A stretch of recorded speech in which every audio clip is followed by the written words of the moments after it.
Thanks, Goose. There's something a bit special about the way the driving makes you feel in Grid 2. It makes you sit up and pay attention, want to push that line, and be a better driver each time you hop behind the wheel.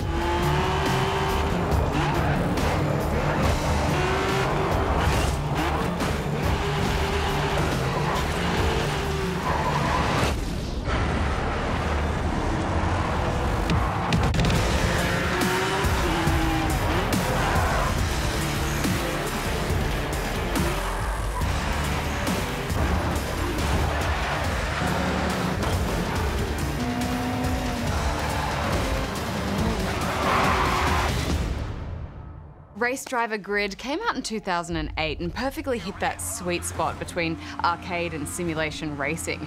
Grid 2 does everything better. The single-player campaign is set around a new world racing series which merges different styles of racing together in one big event. The aim is to find a superstar racer, which is you. I see you've been making waves across the racing community with your videos. As you progress through the game, you'll go around the world, gathering fans and picking up sponsors and other interested racing championships. Divi Zero are specialists in time attack. The events are tied together nicely with this idea, I thought, Barjo, and I have to say, with less cheese than I was expecting. Yes, I'm glad they left the cheese with the Dirt series, although there are still a few awkward moments. You're saying that they need a superstar. If we can find a personality and a super uber driver who has such skill to be the best in the world, then that's just going to be a massive, massive hit. I'm glad you still get to pick your name from a list, though. Okay, Jose. There's over 80 tracks spread across 14 locations, and it's so pretty. We reviewed this on 360 and PC, and when everything's on full and 1440p and you've got all the reflections in the bonnet, I couldn't stop staring at the bonnet and getting distracted, and all the lighting and then the smoke everywhere. The smoke's so pretty. Yeah, I mean, it's definitely stunning. Pretty. I think they've really been able to push things further visually from the last game, with bigger environments and more detailed looking cars as well. And part of this is with the removal of cockpit view, and this will be a letdown for some, but apparently with the stat tracking data, it showed that only 5% of players actually use this, and it really does use some considerable processing power, especially to render all those car interiors. So while it's sad to see it go, I think it was the right decision. The game is better for it. Yeah, I agree. Also, I'm normally a third-person guy, but I really like the bonnet cam for some reason in this Grid. Just the height of it and the ebb and flow of the camera in general, actually, is pretty good. There's such variety in how these tracks feel as well, so you never get tired of the events. And now and then you'll let loose on wide open circuits where you can really put your foot down and see how fast these cars can actually go. Going off-road even just a little bit is terrifying. Those trees in the forest, it's just like Return of the Jedi. You'll also fly off your fair share of cliff faces, and even the slight jutting of a barrier or rock face can cause an untimely end. And the other drivers are just as terrifying, especially in those tight circuit races. That got you the objective. The AI do drive professionally, and they will be careful to try and avoid you, hesitating in realistic ways. But even they make mistakes, and pile-ups and spin-outs will happen, and they feel natural and organic. It just feels right that the AI should stuff up as well. Yeah, and I love that little indicator on the bottom of your screen to let you know that someone is right on your tail. I would say Grid is as much about overtaking as defending your position, especially online. We didn't get all the way to the top tier events, but we tried some custom races with McLarens and Indy cars. Oh, those Indy cars, Barjo, so fast and fragile. Yes, I was happy to stay in last place in those events.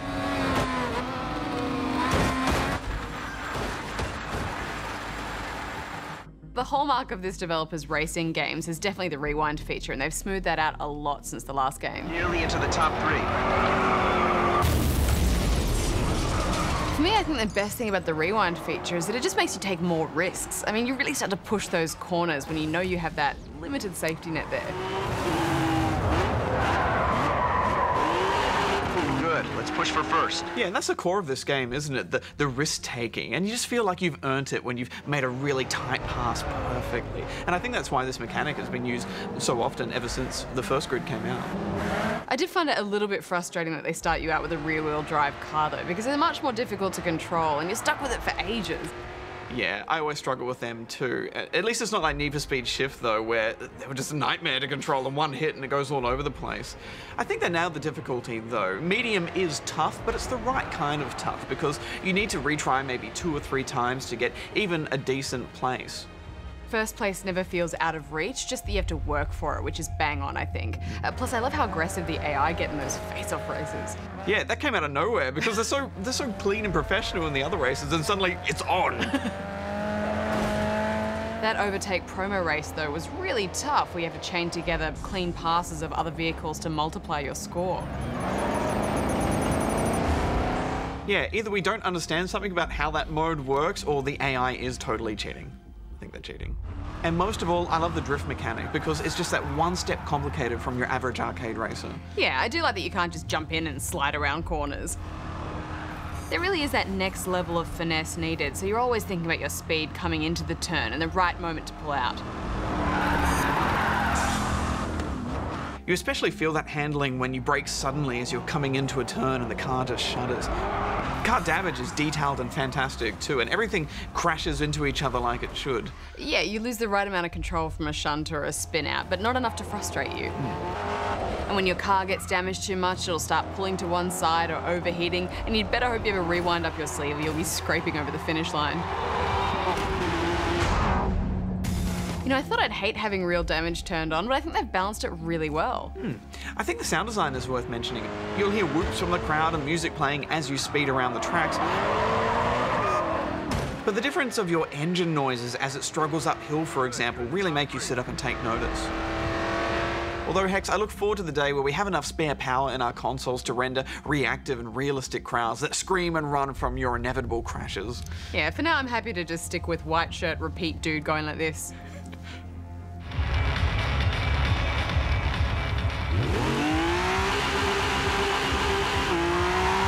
Watch your space out there. One of the few criticisms of the last game was the lack of online features and the lack of split screen. Well, split screen is back on both PC and console.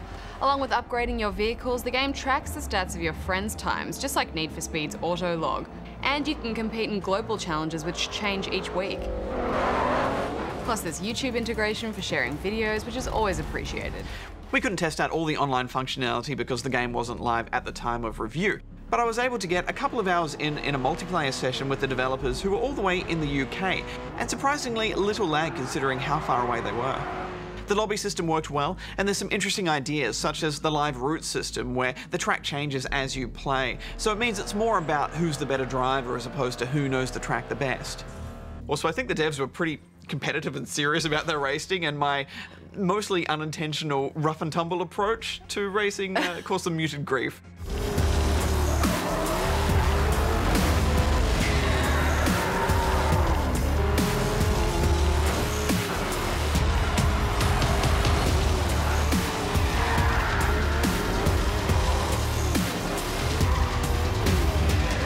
Luckily, one of the best features of the game is how it tracks your collisions and things like when you brake for corners. You've been getting a reputation for your aggressive starts. It's not what we want. Your driving style is represented by an icon above your vehicle, so now everyone can see the crazy drivers. I'm not sure that was explained very well in the game, though. It's such a great feature. I wish it was implemented in real life, though. Yeah.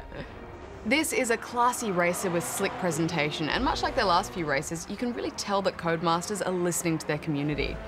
It really is a perfect sequel. I'm giving it 9 cats in a basket with prancing unicorns. It really is the perfect sequel. I'm giving it 9 out of 10 rubber chickens. I'm giving it 9.5.